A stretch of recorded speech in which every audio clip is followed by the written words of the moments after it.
নমস্কাৰ বন্ধুসকল, মই দীক্ষিত ভাই আপোনালোক সকলোলৈকে স্বাগতম জনাই মোৰ ইউটিউব চেনেল যি মন যায় তাকে কৰিম চেনেললৈ স্বাগতম জনাই আজিৰ ভিডিঅ'টো আৰম্ভ কৰিছোঁ। আজি আপোনালোকক শিকাম আধাৰ কাৰ্ড কেনেকৈ আপ টু ডেট কৰে। আজি আপোনালোকে প্ৰথমতে এটা কথা মন কৰিব, ইয়াত প্ৰথমতে আপোনালোকৰ আধাৰ নাম্বাৰটো দি ল'ব, এণ্টাৰ আধাৰ নাম্বাৰটো দি ল'ব। তাৰপিছত এণ্টাৰ কেপচা কোড, ইয়াত আপোনালোকে কাষত এটা কেপচা কোড থাকিব, সেই কোডটো দি ল'ব।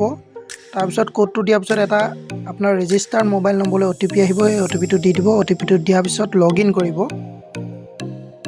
লগ ইন কৰাৰ পিছত আপোনালোকৰ ওচৰত এটা এনেকুৱা পেজ এটা আহিব, পেজটো চাই ল'ব।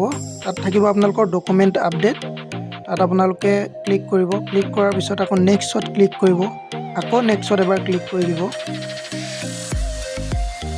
ক্লিক কৰাৰ পিছত আপোনালোকৰ ইয়াত এনেকৈ ওলাব। তাৰপিছত আপোনালোকে ইয়াত টিক মাৰ্ক এটা বহাই দিব, I verified that the above details are correct.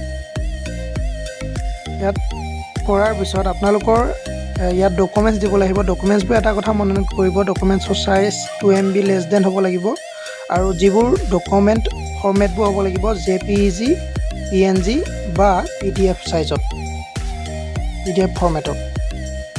ইয়াত প্ৰথমতে আমি পান কাৰ্ড দিম, পান কাৰ্ডটো ডকুমেণ্টত ছিলেক্ট কৰিছোঁ।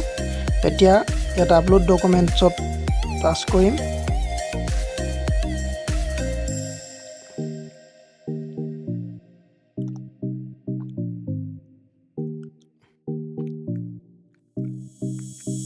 ইয়াত দেখিলে এয়া আপলোড হ'ল পান কাৰ্ডটো।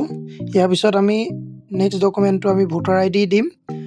ইয়াত আমি ছিলেক্ট কৰিব লাগিব, একেবাৰে শেষত যাব, শেষত গৈ পেলাই দেখিব ভোটাৰ আইডেণ্টি কাৰ্ড বুলি থাকিব, সেইটোত ক্লিক কৰিব। তাৰপিছত কণ্টিনিউ আপলোডত আকৌ ভোটাৰ ডকুমেণ্টছটো আপোনালোকে ইয়াত আপলোড দিব লাগিব।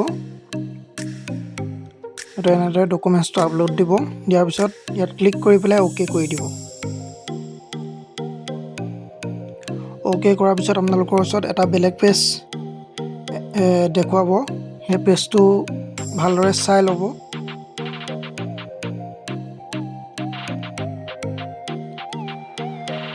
চাই লোৱাৰ পিছত ইয়াত আপোনালোকে দেখিলে, ইয়াত আপোনালোকে শেষত এটা দেখিছে ছাবমিট অপশ্যন আছে, তাত আপোনালোকে ক্লিক কৰি দিব। ইয়াৰ পিছত আপোনালোকৰ কেইমিনিটমানৰ পাছতে আপোনালোকৰ কমপ্লিট হৈ যাব, আপোনালোকৰ আধাৰ আপডেট কমপ্লিট হৈ যাব। ইয়াত দেখিলে আপোনালোকৰ আধাৰ আপডেট কমপ্লিট হয়। ইয়াত পিছত আপোনালোকে ডাউনলোড একনলেজমেণ্ট, ইয়াত আপোনালোকে ৰিচিপ্টটো ডাউনলোড কৰিব পাৰিব। ধন্যবাদ।